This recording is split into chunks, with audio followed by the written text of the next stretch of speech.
Hi, my name is Tanya, and I'm a trainer here at Church Community Builder. Your church has chosen to purchase our software to manage the day-to-day things happening within your church. This resource is meant to be a help to them and to you as you build community, as you manage events, as you manage your serving, and more.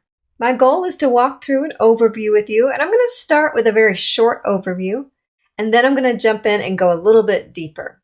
The reason I'm doing that is to get those of you who are just wanting the quick hit learning, you just want to get a highlights, you can get that particular training. And then those of you who want to go a little more in depth, we'll be able to give you that side of the training. We do have chapters, so feel free to skip through to the areas that you're interested in. Thank you for taking time to watch this video, and I hope you find it beneficial and helpful.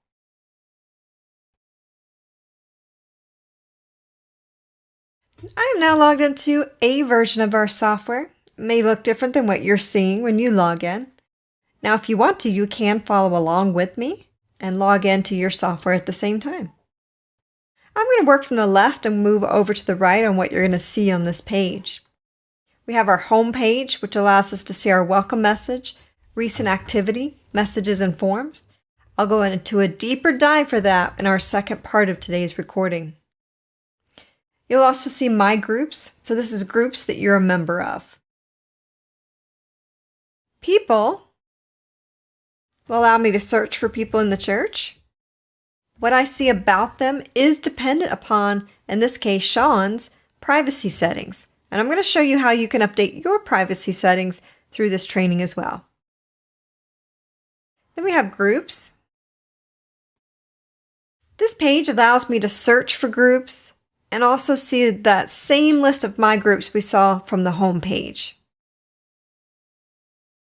I can access my groups on either page. I can also search for groups that are listed. So coming here, I can look for any small groups, for example, and find those groups. The events page will provide me with a calendar where I can see my calendar. So my calendar is going to show me all the events and groups that I'm a member of, all the events that I've said yes to attend, and then all the events I've been invited to. The family calendar will show you all the events your family is involved in. And then our campus-wide calendar are events that your church have purposely put on this calendar for you to see.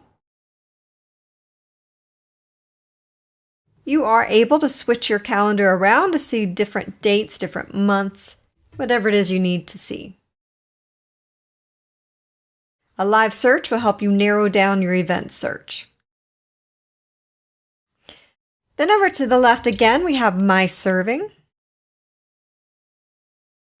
Now from here, you need to already be filling a position on your church. So when I say a position, I mean a volunteer role such as a host team member, a band member, maybe you are an usher. Those are different volunteer serving opportunities. On this page, you'll be able to view your requests and assignments. You'll be able to browse any open positions. You can edit your preferences. This allows me to come in and choose my preferences on when I want to serve for each role that I fill. Coming here, I can choose a preferred time if I would like on when I want to serve as a barista. The next tab over is Availability. Here you can determine if you're able to serve as often as needed, a specific number of weeks per month, or on specific weeks. Then you have blockout dates, where if you're going to be out of town, you can block those dates out.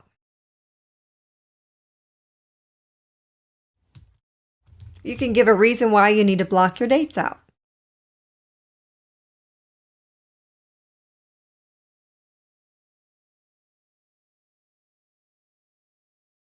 You can edit your contact info from here as well.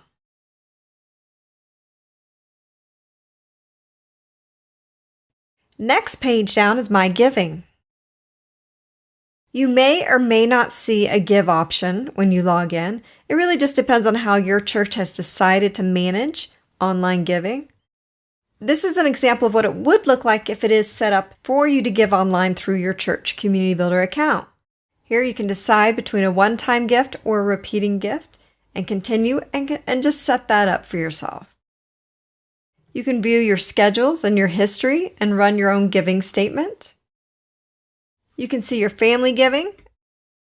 The only family members that can see family giving are the primary contact and spouse, so essentially the parents, the adults in a family. If you do have children, they will not be able to log in and see your giving. And if you have any pledges set up, you can see those pledges here. You can even run a pledge statement. Okay, so that's what we see over here on the left. This is a collapsible menu bar, so we can collapse it and just see the images. If your church happens to be multi-site, you can change which campus you are on from here. You will land on the campus that your profile exists on as you get started, so you can switch as needed. This option here will allow me to search for somebody by name, phone, or email. Essentially, it's the same thing you see over here on the People page. So I can do the same search here. Looking for Sean, and I can reach out to him according to the access he has provided those who log in. Help and support allows me to visit our Knowledge Center and get some more articles and information. Of course, I can log out. If I do have some sort of leadership role, so I have admin privileges or I'm a manager of something in the software, when I have work to do, a red dot will appear here, letting me know that I do have some things to work on. Finally, we have your own profile. So I'm going to click here. This takes me over to my profile. So this will be the final part of our quick overview of the software. I'm going to dive in a little bit to a profile. And then we'll release those of you who wish to end there, and we'll continue by going into more depth on the profile. So let me start with some highlights, and then we'll move into more complexity here. The first thing you'll see here is your name, your family position, and then you'll see other family members here. I have an Actions tab, which allows me to update my communication, my MyFit, privacy settings, and my username and password. I can edit my profile, adding in as much information as I can. Now, I do highly recommend adding in as many details as possible. So for example, you might skip the whole gender part, but keep in mind this is helpful data for your church staff. What do I mean by that? Let's say they do want to invite all the men in the church that are over a certain age to a weekend retreat. They'll be able to pull a search for those who are male and based on their age and even marital status if that was a factor. So adding this information in can actually be really helpful for your church staff as they try to reach out to you with more opportunities. Here is the About area where you can see all the information in your profile and you can edit this information from here. Let's say that you're moving. You can edit your profile, change your address, and apply that address to your entire family as well. Your custom fields, so those are fields that your church might put in to manage, and you can potentially see some of those. And then we have MyFit. So I'm going to edit MyFit real quick. This allows you to select your spiritual gifts, things you're passionate about, list your skills and ability, and even your personality style. This area allows your church staff to reach out to people based on their passions and abilities. So if there's a ministry opportunity that arises, maybe they're going to have a mission trip where you're going to have a tent set up for people to get dental care, something like that. If they know that you have dental skills, they can personally reach out to you and invite you to this opportunity. Just select the boxes next to your skills and save.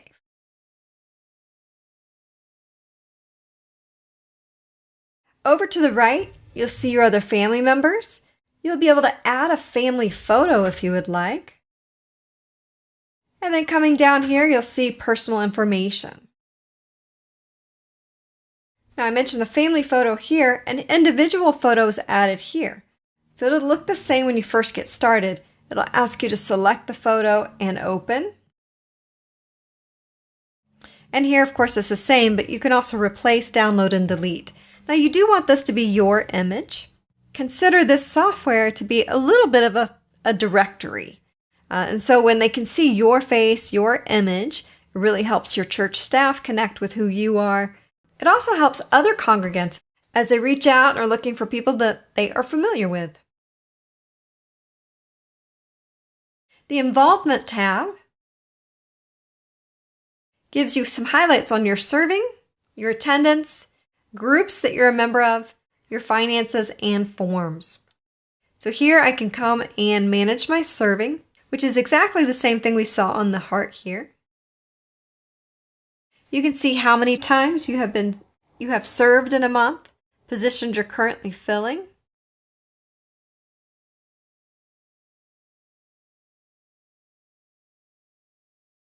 Under attendance, you can see how many times you've had attendance recorded for you for events, and you can even run your own individual attendance history report.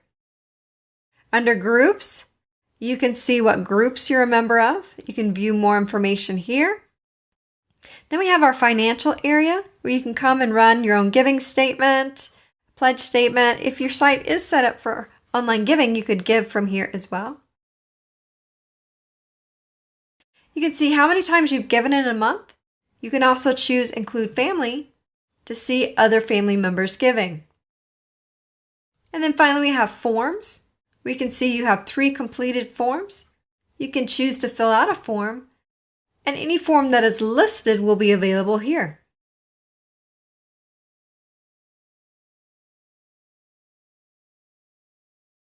You can view your completed forms by clicking on the form option here, and then click on the form.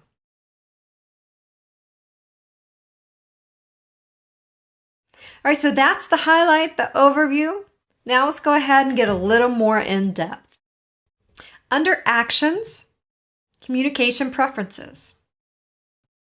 What you see here is your communication preferences for groups that you're a member of. So these are all the groups that Ron is in, and he can choose whether or not he wants to receive emails from that group. He can choose whether or not he wants to receive comments through emails that are sent. Weekly Summary will just give you an overview of the group's activities. Most people don't need this box checked. You can choose to not receive text messages from groups you're a member of. You can update your mobile carrier, your mobile number from here, and then choose which groups you wish to receive a text message for.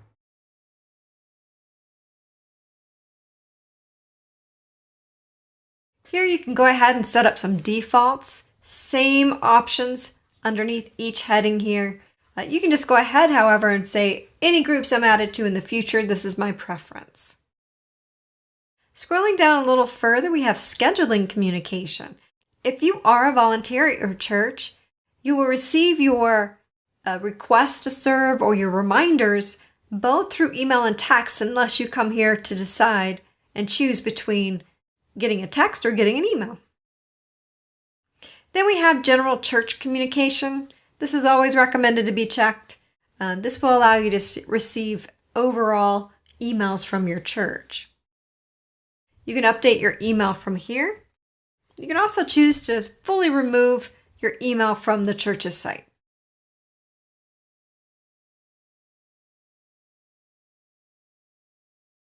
Other actions. We already covered MyFit, so let's jump into privacy. Here you can choose who can see what information about you. If you want everyone in your church to be able to see your mobile number, you can go ahead and enable that if you'd like. You've got phone numbers, address, email address, birth date, and anniversary. That's the Everyone section. This one is groups I'm a member of, but it's just groups that are called Members Interact groups. So the groups where you can see the other group members. I'll show you that when we go deeper into groups. Church leadership only means people with admin privileges, so they have the administrative access to see the information. So basically you can lock it down to just them if you would like. So maybe you only want them to have your work number, and you can select that option.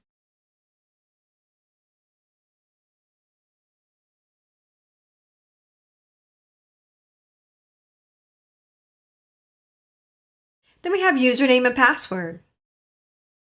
Here you can come in and change your username and password at any point in time. You can access family members' profiles as well.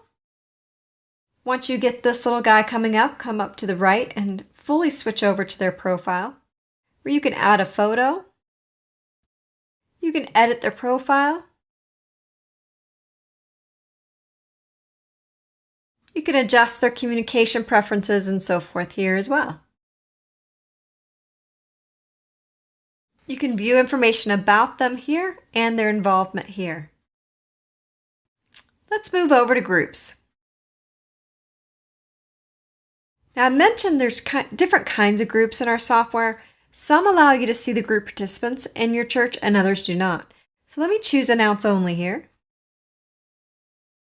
And here you're going to see quite a bit of information within this group. Info, messages, your calendar, the group's calendar, files, and needs. You will not see the other group participants. This is what's called an Announce Only group, meaning only those that are leaders will see the list of group participants. A Members Interact group will allow you to see the other group participants. You also might be able to create needs or send a message.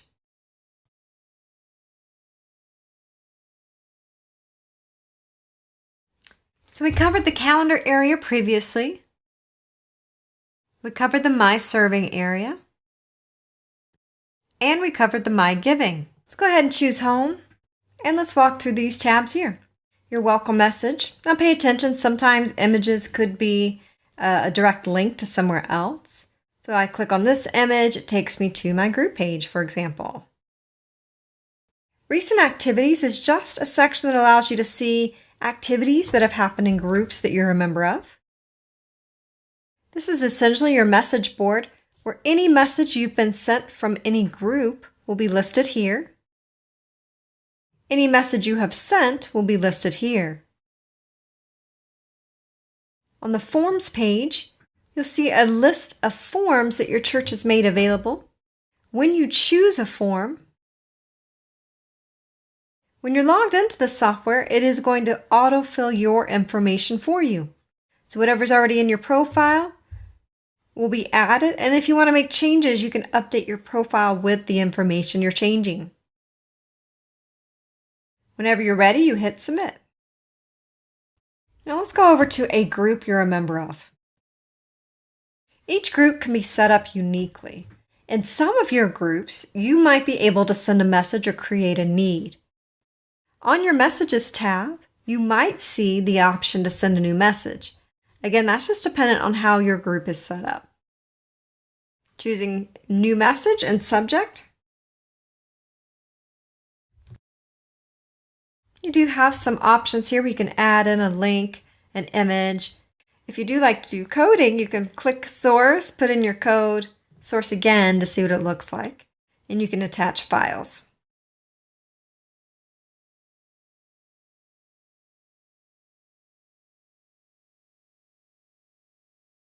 Your group calendar will be filled with all the events that relate to your group. You can even subscribe to this group. Subscribing means you're able to take the events from this group and put them on your own personal calendar, like your Google Cal, Apple, or Outlook. If you use a different option, you can click this link and paste it. You can also go ahead and get a printer-friendly format of your calendar.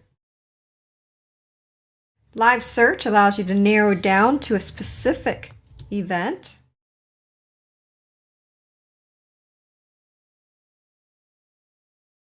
Files is possibly an option here where you can access files that have either been sent in a message or uploaded directly. It's possible you'll be able to upload files as well. The Needs area might be available for you to create a new need, or it might just be an area where you can view the needs.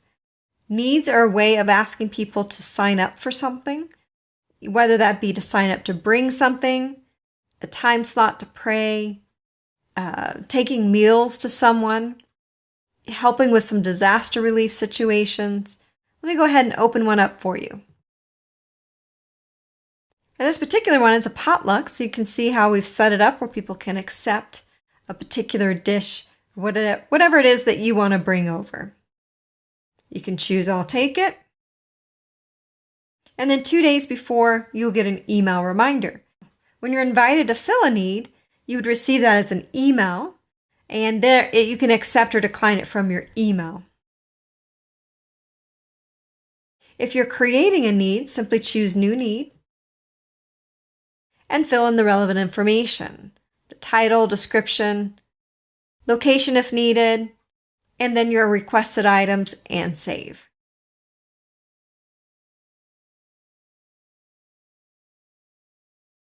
And then finally, you might or you might not see the participant tab. In this case, you can come in, you can see the individuals within the group and what information you see about them, again, is about that individual's privacy settings. You can search for a participant. You can even leave the group. That's pretty much all I have for you. This has been an overview of your church's software. I hope you see the value in updating your profile, updating the information about you and your family members. And please do reach out to your church staff with any questions. You'll see up under the help option, support. Here you'll find your team members that you can send an email to and reach out to them with any questions that you might have. Thank you so much for your time, and I hope you have an absolutely wonderful rest of your day.